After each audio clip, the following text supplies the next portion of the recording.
POV, a woman during the Black Death. They say you don't hear death coming, but they're wrong. You smell it first. It seeps into the corners of your home, under the wooden doors, in the folds of your apron. A sweet, rotting, sour stench that lingers no matter how hard you scrub the floors or boil the linens. Then, you hear it.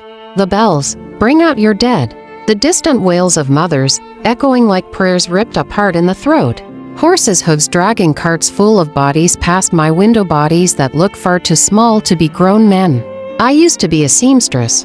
Now I stitch burial shrouds. My hands, once soft from the silks and satins of noble women, are cracked and bloody from rough burlap and ash soap. I barely sleep, but when I do, I dream of black boils and coughing fits. My sister died gasping in her sleep. My neighbor's baby turned cold before the sunrise. They say it's punishment from above, God's wrath. But I don't believe in wrath anymore. Just bad luck, rats, and men who still spit on us when we talk. My husband blames me for the sickness coming into our house. Says my time outside fetching herbs is reckless. Says maybe if I prayed more and spoke less, he'd still have his strength. Meanwhile, I fetch the water. I tend to the sick. I bury our son. He drinks wine and grieves. The priest told us women are more vulnerable because of Eve, who ate the fruit, Eve, who opened the door.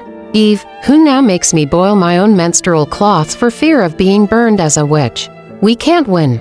If we help the sick with poultices, we're accused of sorcery. If we run from death, we're accused of cowardice. If we survive, they call us immune. If we die, they barely remember our names. There are days I want to scream, but I swallow it. Like medicine, like bile. Because screaming doesn't stop the coughing.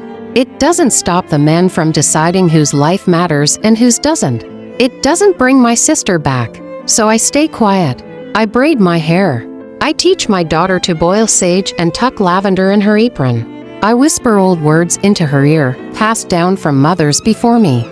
Not spells, not prayers, just survival. And when the bells ring again, I hold her close and hope the knock isn't for us.